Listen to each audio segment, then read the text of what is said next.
نحمده ونصلي ونسلم على رسوله الكريم اما بعد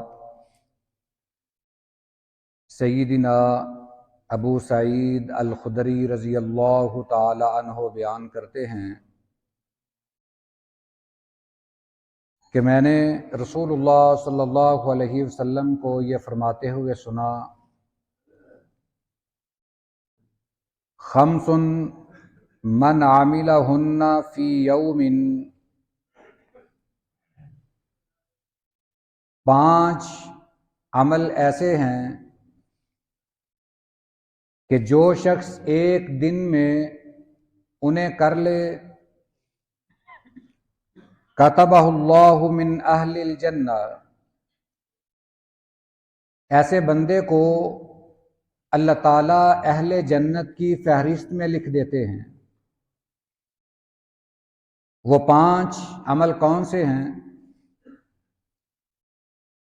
من عاد مریضا،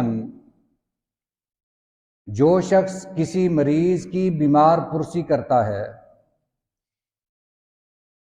وشہد جنازۃً، کسی مسلمان کے جنازے میں شرکت کرتا ہے، وصام یوماً، ایک دن کا روزہ رکھتا ہے، وراح الی الجمعہ، اور جمعے کے لیے، جمعہ پڑھنے کے لیے چل کر جاتا ہے، وآتق رقبہ، اور غلام کو آزاد کرتا ہے۔ یہ صحیح ابن حبان کی حدیث مبارکہ ہے، اس کی سند بھی صحیح ہے۔ یہ 5 اعمال جو شخص کرتا ہے اس کا نام اہل جنت کی فہرست میں لکھ دیا جاتا ہے۔ ایک روایت میں یہ بھی ذکر ہے کہ ان 5 میں سے کوئی ایک بھی کر لے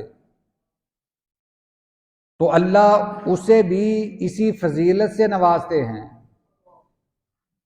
ایک روایت میں ذکر ہے کہ نبی کریم صلی اللہ علیہ وسلم نے کچھ اعمال کے بارے میں پوچھا کہ آج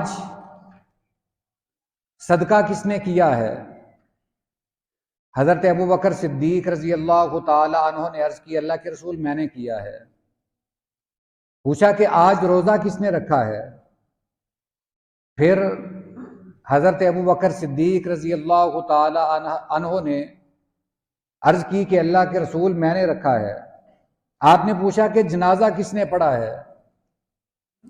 اب کی بار بھی صرف حضرت ابوبکر صدیق رضی اللہ تعالی عنہ کا نام آیا، یعنی 5 عمل آپ نے باری باری ان کے نام لیے اور پوچھا کہ آج کس کس نے کیے ہیں، اور 5 دفعہ حضرت ابوبکر صدیق رضی اللہ تعالی عنہ نے عرض کی، اللہ کے رسول یہ بھی میں نے کیا ہے، یہ بھی کیا ہے، یہ بھی کیا ہے۔ آپ نے اس موقع پر حضرت ابوبکر صدیق رضی اللہ تعالی عنہ کو جنت کی بشارت دی۔ اب یہ کچھ اعمال ایسے ہیں کہ بڑے معمولی سے ہیں، کسی مریض کی بیمار پرسی کرنا اس میں کوئی مشکل نہیں، اس میں اللہ کی طرف سے اجر تو الگ بات ہے۔ آپ جس مریض کی عیادت کے لیے جاتے ہیں اس کے دل میں بھی آپ کے لیے محبت پیدا ہوتی ہے، وہ آپ کا احترام کرتا ہے، آپ کی عزت کرتا ہے۔ تو یہ ایسے اعمال ہیں کہ ہم مسلمان آج شاید ان سے دور ہو چکے ہیں۔ ہم دوسرے اپنے دوست احباب کے بیمار ہونے پر ان کے پاس جانا یہ تو دور کی بات ہے، اپنے کئی رشتہ داروں کی تیمارداری سے بھی ہم محروم ہیں۔ رشتہ دار بیمار پڑا ہے، ہم اس کی تیمارداری کے لیے نہیں جاتے۔ اور آج کل تو یہ بھی سہولت ہے کہ آپ فون پر بھی تیمارداری کر سکتے ہیں۔ فون پر تیمارداری کریں کہ کیا حال چال ہے، آپ مریض کا پوچھ لیں، باقی جو مریض کے پاس جا کر اس کی تیمارداری کرنا، عیادت کرنا، یہ ایک الگ سے فضیلت ہے۔ آج تو ہم فون تک بھی نہیں کرتے شاید۔ جو مریض کے پاس جا کر اس کی عیادت کرتا ہے، کئی احادیث میں الگ الگ فضیلت بیان ہوئی ہے کہ جب تک انسان مریض کے پاس بیٹھا رہتا ہے فرشتے اس کے لیے دعا گو رہتے ہیں، اور اگر مریض کوئی اس کے لیے دعا دے کہ آپ کے آنے کا بہت شکریہ، اللہ آپ کو جزائے خیر عطا فرمائے، اس کا اچھا بدلہ دے، جو مریض دعا کرتا ہے وہ دعا اللہ اس کے حق میں قبول کرتا ہے۔ تیمارداری کی بڑی فضیلت ہے۔ ہم اللہ سے یہ دعا بھی کریں کہ اللہ اس کا جذبہ ہمارے دلوں میں پیدا فرمائے۔ اور دوسری یہ بات کہ جنازہ پڑھنا، جنازے میں شرکت کرنا، یہ ایک مسلمان کا دوسرے مسلمان پر حق بھی ہے۔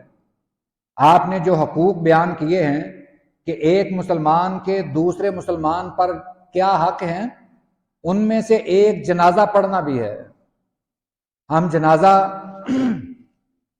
اس نیت سے نہ پڑھیں کہ گھر والے سمجھیں کہ میں جنازے میں آیا تھا، گھر والے مجھے دیکھ لیں۔